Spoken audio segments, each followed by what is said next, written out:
Okay, hello. It's April 28th, 2020. My name is Joe Weston, and we're here for our weekly online global community for lasting peace. It's always a pleasure to see familiar faces, and it's a real pleasure to see new faces, people gathering from various parts of North America and Europe, perhaps other parts of the world. And we gather together here to hold space for this idea of a world where it's not just a fun idea that you read in books or see in movies of lasting peace, but that it's also possible to actually manifest it. Understanding that it's not going to happen, that the first step of creating peace is with treaties and putting down arms, but the idea of lasting peace comes from each individual. And each one of us making a commitment to be mindful every moment of our own thoughts, our own words, and our own actions. And to just be able to check with each word, with each thought, and with each action, is that contributing to a deepening of respect to others, to ourselves, and to the planet, to a sense of mutual empowerment, to a sense of bridging as opposed to breaking. And this is really it. And I say over and over again, people who question some of the beliefs that I have and the philosophies I have, they say, Joe, it sounds far too simple for our complicated world. And I often reply with, I don't really believe it's possible that you can solve complicated problems with complicated solutions. All we've shown is that trying to solve complicated problems with complicated solutions has only complicated things and exacerbated the problems. I'm not saying I'm right. I'm simply saying by what I've observed in my limited capacity as a human being to observe reality, that's what I've seen. If anyone has any other observations that are otherwise, please, let's have a dialogue. That in itself also is the path to lasting peace, is the capacity to be able to say, I can only come up with my own personal philosophy and conclusions based on my limited perspective on what I'm able to see. And I can dedicate my life to trying to expand my capacity to hold more beings in my heart, to cultivate more resilience, and to widen my scope of capacity of seeing things from different sides. I can do that. That's one of the great things about being a human being, having the minds we have and the consciousness we have. We can do that. However, that's not just going to happen when you wake up. If it happens just when you wake up in the morning or when you happen to be going on a nice run or something, great. It hasn't happened for me. I've noticed that for me to do that, to increase my capacity to hold more beings in my heart, all beings, regardless of how I label them, the capacity to increase my resilience and the capacity to expand my scope of how I see my reality, I have to put some time, attention, and energy into that. And I believe that many of us here feel that same way, and that there's no shoulds. We don't have to do it. If you're compelled to come and be part of a global community for lasting peace, I would say that it's coming from a deep desire, heart's desire, that is coming from deep in your soul. And I honor each and every one of you for at least having that aspiration. Whether we achieve it or not, that's another story.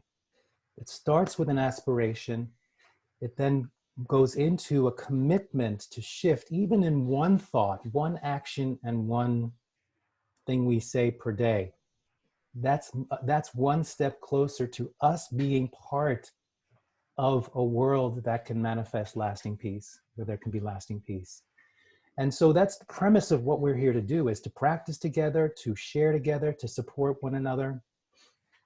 And I wanted to just bring in some reflections. We're now bringing, if you didn't know, I'm going to be postponing the Friday sessions for a while and just doing the Tuesdays and try to bring more of the open-hearted practice in, as well as with some resilience. But I do want to say a few words, and then I'll lead us in the practice, and then we'll have some time to reflect. Is that, last session I spoke about how we can having humility when we honor the earth on Earth Day, and kind of calling out from I would say a fierce civility kind of way, our human arrogance to think that to approach Earth Day from a very precious place of that we wake up suddenly once a year and we consider the preciousness of the earth. and I'm not even speaking probably for people here, but just generally, and that and to treat it as a prize or as a precious thing, and not to realize that it's arrogant to think that we're more important on this planet than we think we are, and that ultimately the earth will thrive without us. And if we can get that in our heads, that might shift our whole perspective and how, in our arrogance to the earth, to ourselves, to each other, to our world system, and also shift the bit more respect and humility of the generosity, the gifts and the abundance that the earth has to offer us and all beings on it, and our relationship, getting in right relationship with the earth and all of its creatures. And I wanted to talk this time a little bit about just calling out or just being aware of our relationship with greed, or with our concept of sharing. Todd Huskins, who's on this call, he was invited to be a keynote speaker virtually for an organization where he talked about the future of work. And it's really quite remarkable. If you want to know Todd's viewpoints on that, it's a journey into some beautiful, creative, innovative ideas. So he's on here right now. Raise your hand, wave your hand, Todd. And he talks about that one of the things we need to reframe, which is something that I talk about in my work, is this idea of reframing power in the sense of sharing power. That a lot of the issues that we're finding on this planet right now is our lack of capacity to see that power is something about hoarding and power over. And that one of the blueprints or ingredients that we can throw into this idea of a world of lasting peace is understanding the power of sharing. And that it's not a nasty thing. I think in the United States, particularly because of our brainwashing around socialism as being something evil and bad, anything that relates to maybe I can contribute a little bit of what I have to someone else is seen as bad and suspicious. So we all have to do our own rewiring of a lot of stories that we've had about capitalism good, socialism bad. And it's not, I'm not advocating for either. I think there's benefits, of course, in both, and there are detriments in both. I think that the issue that I want to bring up now is, how are you thinking about sharing? Because we're living in a world right now, because of this pandemic, where it's become clear that a system has been set up for certain people to make sure that they have enough. In fact, maybe too much. And that there are a lot of people who simply don't. And that is not good or bad. That's not an opinion. It's just true. And it's just a fact. And you can attach a lot of political stuff to it, or social stuff, or spiritual stuff, but that could be a fun game to play. But simply, it's true, and it doesn't have to be that way. And I think that's the point: is that what is it that we can do to understand the power of sharing? I'm trying so how are we changing our own thoughts, words, and actions around the concept of giving and sharing? And that you can check that for yourself. And I just want to offer that, is that when I offer something, I try not to see that I'm giving it. I try to say that I'm sharing with it. It's maybe very subtle and it may be very weird, but I would offer that you consider that, how often you use the word, I'm giving this to someone, or and even if you are, it's like I'm giving a person a pen. The fun meditation and the game of transforming your own viewpoints, habits, and patterns is to say, I'm not giving the person the pen, I'm sharing with them the pen. So then suddenly it's not about mine, attachment to mine. If you just think about what I think is so funny, not necessarily funny, haha, but maybe, is when this pandemic started, the desperate need for people to hoard toilet paper.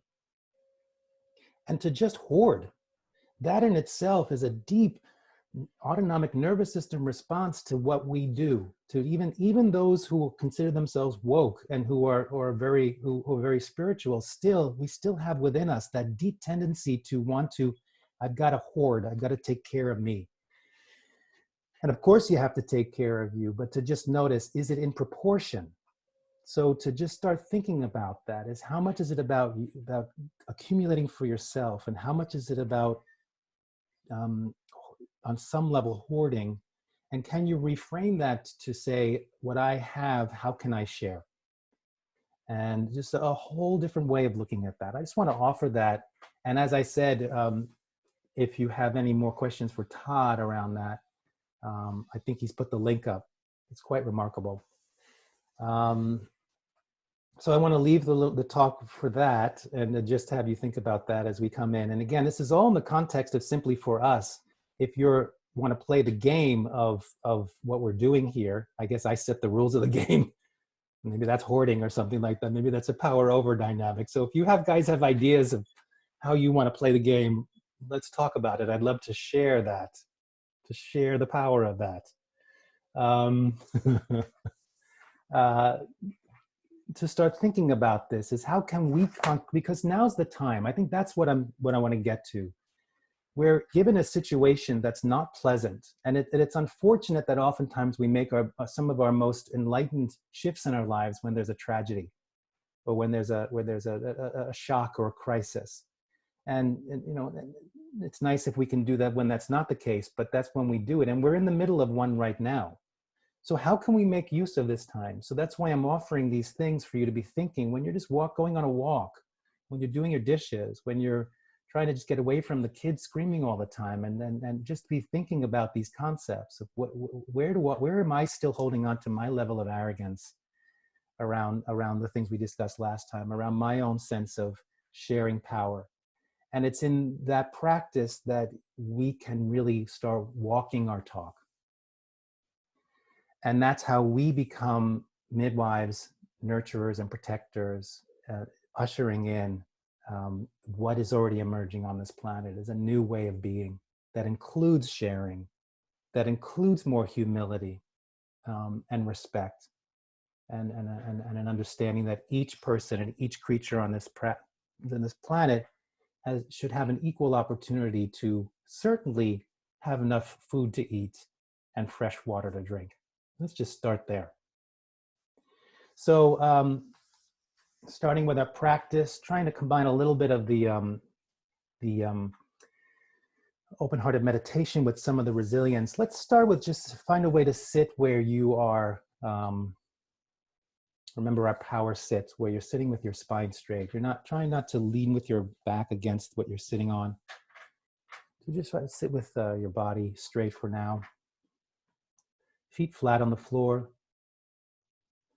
And if we're talking about a practice of cultivating more sense of open-heartedness. With that open-heartedness, that's the aspiration. The result can be what I would say compassion in action, where in your thoughts, your words, and your actions, there's not even time to think about it. You're spontaneously stepping into acts of compassion to alleviate the suffering of others and to be of support.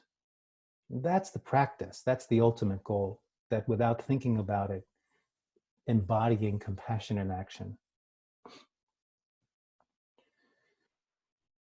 So that sense of open-heartedness and that sense of resilience. So from the practice of resilience, seeing how can you increase your scope of influence, meaning how can you increase the capacity to be of service to others, that can only be in proportion with how resilient you feel, how much, so that you don't burn out, how much your physical, emotional, and mental being can hold that and endure that, or sustain that. Not endure, sorry, it's not the right word. Sustain that. So one way that we're working that from my Taoist practices and my Qi practices is understanding the concept of the core of your center, which is in your lower belly. For those of you who are here for the first time or never heard me speak of it, to identify where your core is, it's about the width of 3 fingers below your navel and 1/3 of the way into the body. So if you want to investigate that, if you put your fingers together, place your index finger over your navel, where your pinky resides, that's approximately the width of 3 fingers below your navel. Bring your attention now inside of your body, about 1/3 of the way into the body, from the front of the body.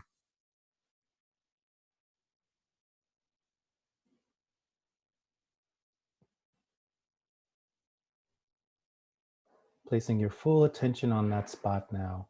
Closing your eyes, your jaw is relaxed, your belly is relaxed, your shoulders are relaxed. And you may not, it's not a real organ, it's not a real place, you're sensing something. This is your center of gravity, of impulse. creativity, where your personal power resides, and your center of awareness, perception.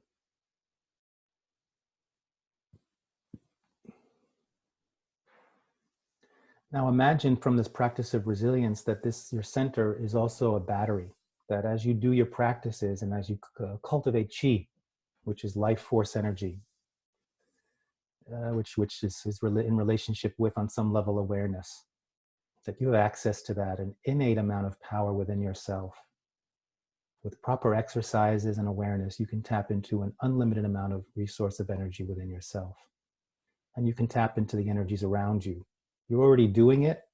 You don't have to work on it. You're already picking up, like the loud noises is creating a frenetic energy that's affecting you, whether you know it or not. So imagine if you can tap into the beneficial energies from trees, plants, loving beings. Your own sense of relaxation can activate that as well. And imagine with that energy force that you can bring that into your core and filling your battery. And imagine walking through the day knowing, just like you do with your telephone, that your battery is always full, or at least at 70%. Or not at least, could be 30%, but you know it's not running out. And just checking in now, how full is your battery right now from your level of energy, physical vitality, emotional stability, mental clarity, spiritual grounding. Let your body speak to you. You don't have to plan it out. There's not a test. Just from 0 to 100, how full is your battery right now?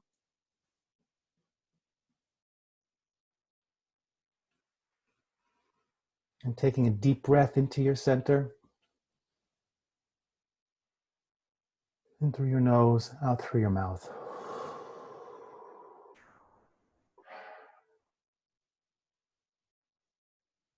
And you're becoming aware of the points of your body that are connecting with the floor and what you're sitting on, and allow yourself to drop in and be held.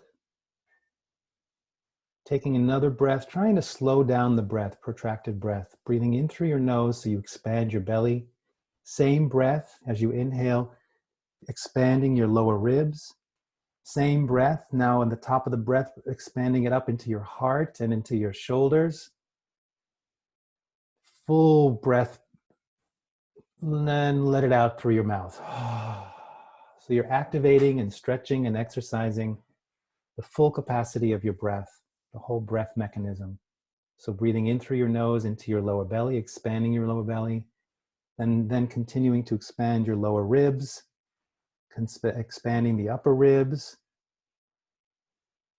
Hold the breath in through your nose and out through your mouth with a sound. Try that one more time, and really feeling the 3 steps of the breath, beginning with the belly, expanding the belly in the back of and the lower back, expanding the lower ribs, breathing it way up into your heart and your shoulders. Hold it, breathe in more, hold it, and let it out with your voice. So a way to cultivate resilience, as I've said, is to know what resting, or what a system feels like when it's regulated. And how do you get to regulation? If you find that you're stressed and there's anxiety, one way to cultivate that is to just remember, to notice, I'm stressed, or I'm feeling anxiety, I'm feeling uncertain. What can I do? Well, the first step that I would offer is feeling your feet on the ground, focusing in your center, and taking a full deep breath. What that does is, if you're in that level of stress, you've activated unconsciously, or just automatically, you've activated your sympathetic nervous system, which is which activates your fight flight. The body is, and then the whole system is trying to figure out what's going on. It may not know. And one way that you can help activate the parasympathetic nervous system, which helps bring it back to rest and release, is to do this: feet on the ground, focus in your center, take a breath. So getting the body ready for meditation is what we just did, getting grounded and breathing. Let's try a little bit of body shaking. Shaking the hands. Keep shaking. Shake the hands all the way to the elbows. Shake them to the shoulders. Shake your head. Use your voice if you're feeling courageous. Shake your upper body. If you feel silly, great, you're on the right track. Keep it going. See if you can shake out your feet. Shake your feet and your pelvis. Get the whole body going, activated.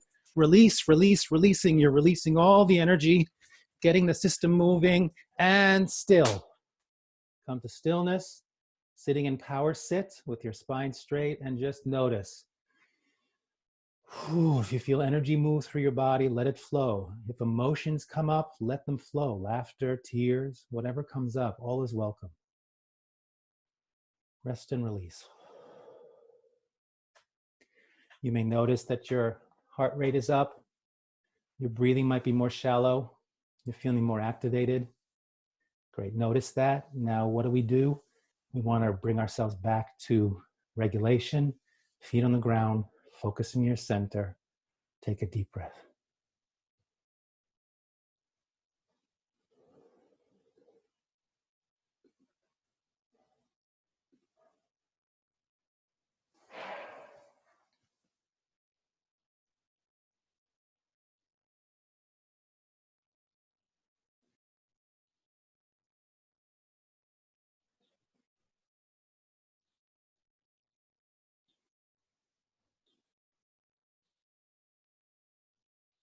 So just checking in, noticing that the more you can track this for yourself, this is how you can have power over your own level of regulation and resilience, nervous system regulation and resilience.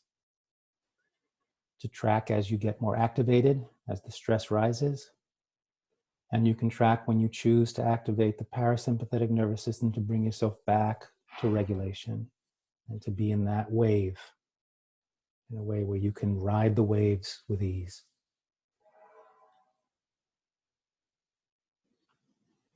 Taking all the energies and efforts you've just done into your core now, letting that energize your core as if you've just charged, you've just plugged in your battery.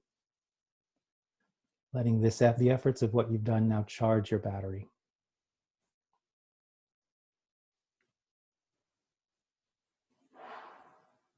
And checking the percentage, noticing if there's a shift.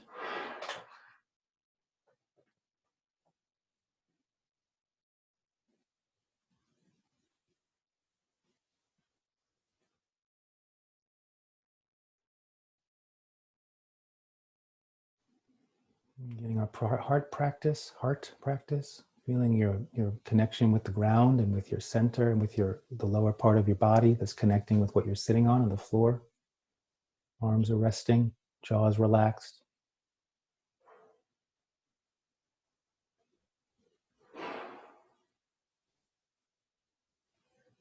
From your center, become aware of your physical body. Let your body speak to you.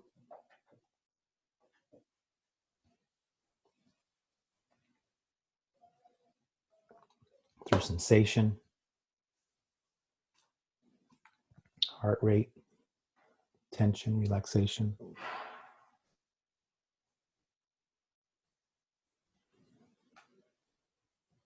As we cultivate balance and flow, if energy wants to move through you, let it flow.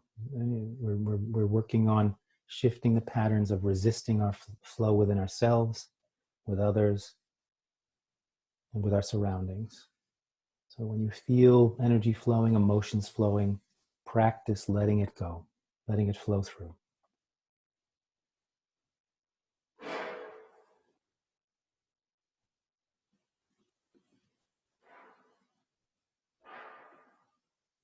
From your center, become aware of your emotional body, noticing what emotions you're present to.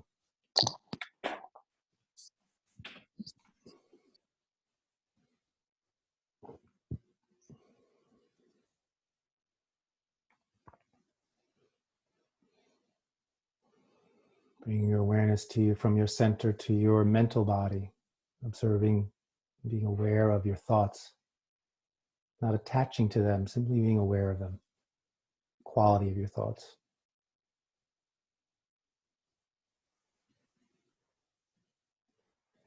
And from your maintaining a connection with your center as you bring awareness to your heart or the middle of your chest where your heart power resides. A power that can be cultivated and activated and enhanced. Where respect resides and compassion and understanding. Connection. From your center and from your heart, becoming aware of the part of you that might have connection with something larger than yourself. And from that part of you, seeing if you have connection with something that's larger than yourself, and what is that connection? How is that connection? Could be something spiritual, could be your highest values, could be humanity. In this moment, connecting to that part that connects with something larger than yourself. What are you noticing? And now with more of an awareness of yourself in this present moment,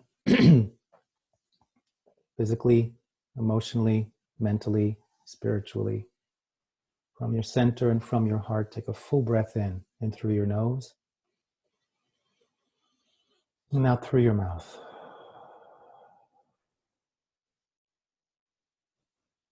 Now with more of an awareness of yourself in this present moment, from your center and from your heart, becoming aware of your surroundings. Recommending that you keep your eyes closed so that you cultivate a deeper level of awareness that doesn't have to be focused through the eye consciousness. You can use your other senses. Behind you, above you. Considering what your relationship is at this moment with your surroundings.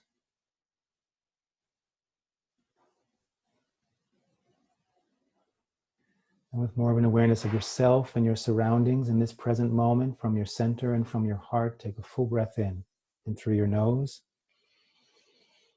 out through your mouth.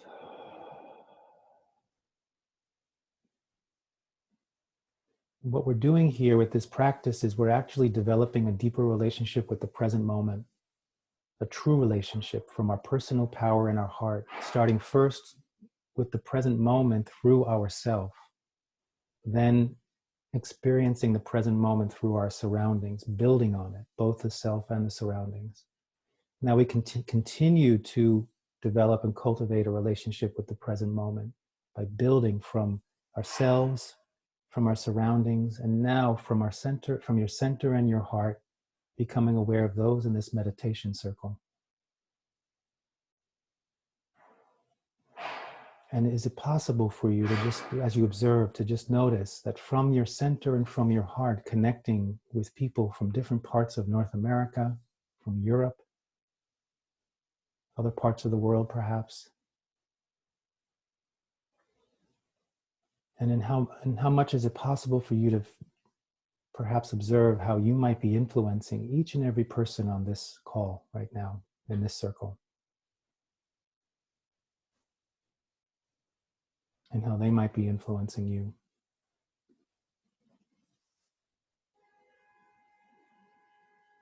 Now with more of a connection with yourself, your surroundings, and those in this meditation circle, from your center and from your heart, take a full deep breath in through your nose, and out through your mouth.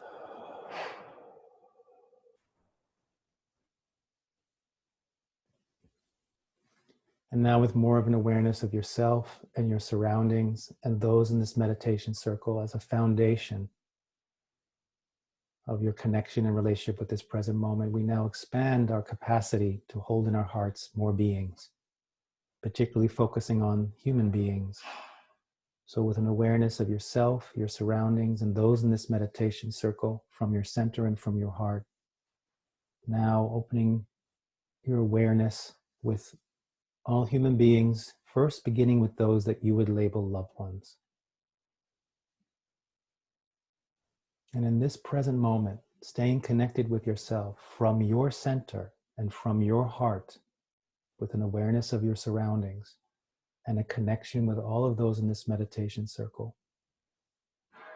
What are you observing is the experience of connecting and being aware of those that you consider loved ones.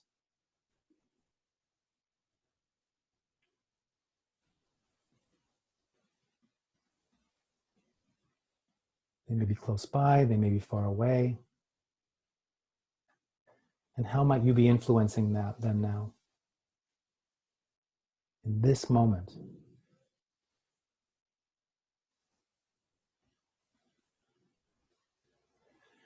And from your center and from your heart, becoming aware of those beings on this planet that you would label stranger.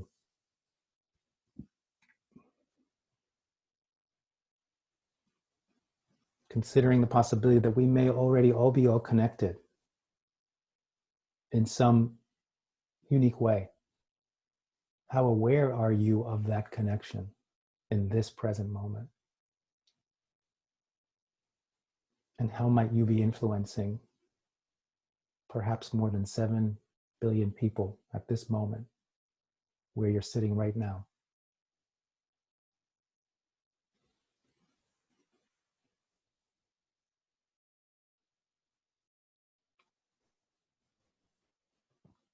And from your center and from your heart, becoming aware of those beings that you would label adversary.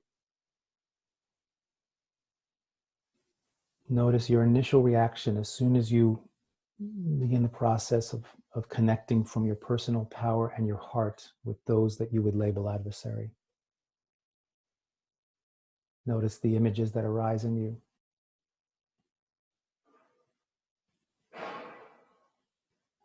And if you're considering that it might be possible that you're influencing them right now, how would you like to be influencing them right now? From your heart.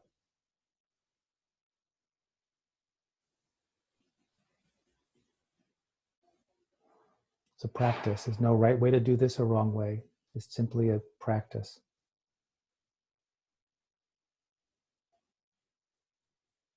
Allowing energy to flow through you and emotions to flow through you.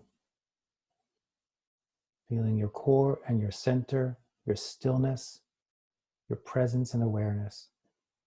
As you open your capacity from your center and your heart to connect with yourself, your surroundings, those in this meditation circle, and all human beings. And taking a moment to register what is happening within you right now on all levels. The effects of this practice so far. Let your system remember this if you are appreciating what you're experiencing as creating the new neural pathways, new muscle memory. Seeing if you can maintain this expansion in your awareness, in your personal power, in your heart, in your resilience, and your open-heartedness. Maintaining that expansion as we narrow our focus, going from all human beings, taking all human beings with us as we now bring our awareness back to those in this meditation circle. So we bring the human family with us. As we come back to circle up with this group.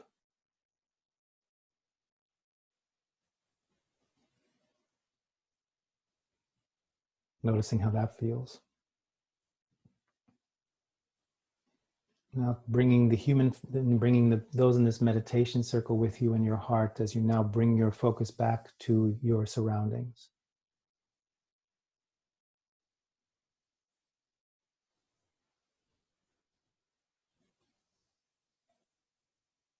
And bringing your surroundings with you into your heart and your personal power and your center as you now bring your awareness back to focusing on yourself.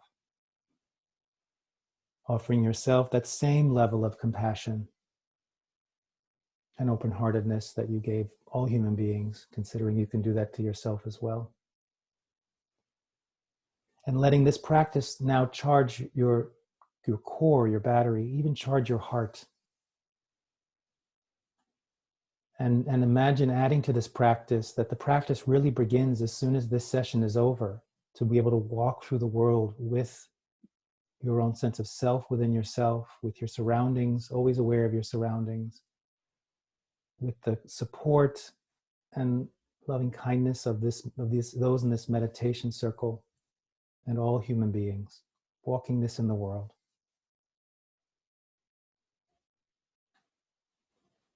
checking your battery to see if it's been charged anymore.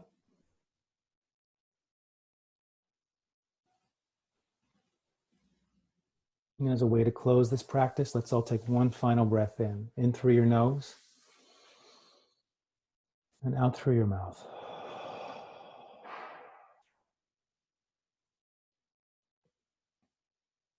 And when you're ready, slowly open your eyes. Shake your body or stretch your body, look around. And we have a few minutes left. I'd like to open it up. We started with a motivation. We did our practices. Now we take time if anybody wants to reflect. Maybe Todd has a couple of words to say. Doesn't have to, no pressure. But if we only have a few minutes, if you can be brief in what you share, it'd be great to hear based on what I was saying or based on the practice or what's coming up for you. Unmute yourself.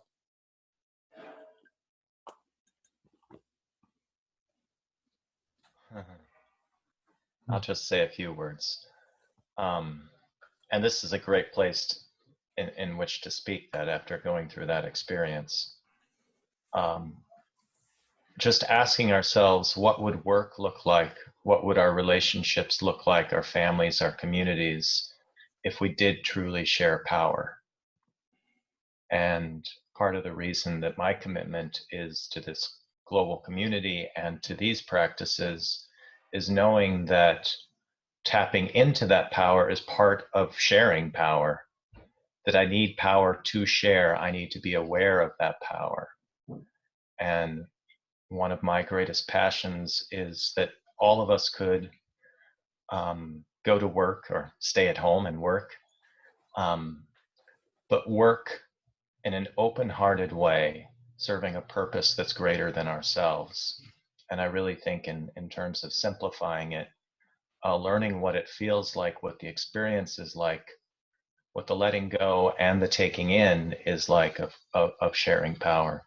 I'm happy to talk to anyone at greater length about that. Thanks, Todd.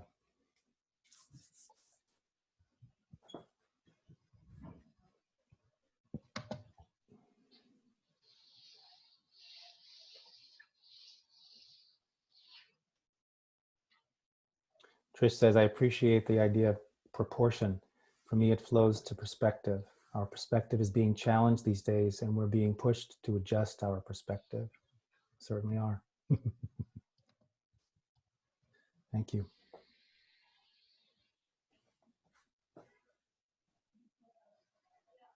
And Kelly says, Todd is remarkable.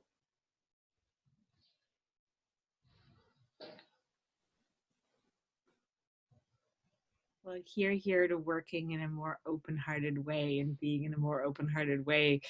And I heard something today that I hadn't heard before, and I don't know if it's new, but this idea of when we're in the space of touching everyone, how do we want to influence them? And that felt particularly important with the adversaries. Like that's just something I can also bring away with me. This idea of how do I actually want to touch or influence them in this moment. And there was something very, very tender about feeling this group and the support and loving kindness of this group, holding that inside me as I reached out within myself to touch. So thank you. Thanks. I appreciate you bringing that up. Yeah, that was new. I want to emphasize and make sure it's clear. It's not that we're purposefully deciding or influencing how people should be. And then, Millie, I'm not saying you said that, but I want to clarify that for myself. It starts more with first checking, how am I acting around that? What are my initial thoughts and feelings about someone I would consider adversary? And is that really, truly in alignment with my values? And is that what I want to be projecting out? And that's where it starts. So I appreciate you bringing it up, and I appreciate the opportunity to clarify that. And just to say, it was a good antidote to like, obviously just judging isn't that useful right now. So thank you. Yes, exactly. Yeah, you said it better than I did. Ken says, deep bow to all. Thank you, Ken. Deep bow to you and your mastery, who you are in the world.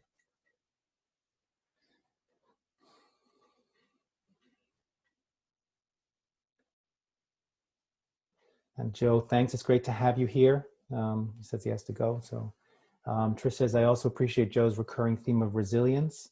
I think we're all experiencing fatigue, mental, emotional, physical. Resilience through connecting is really helping. Yeah. It is a part of resilience. And I can go into a whole long talk about how that's actually wired into our neurobiology connection, how important that is for our resilience. It's not just an emotional thing.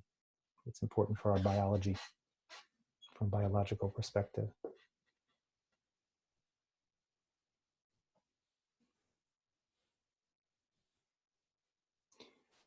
One more thing before we close.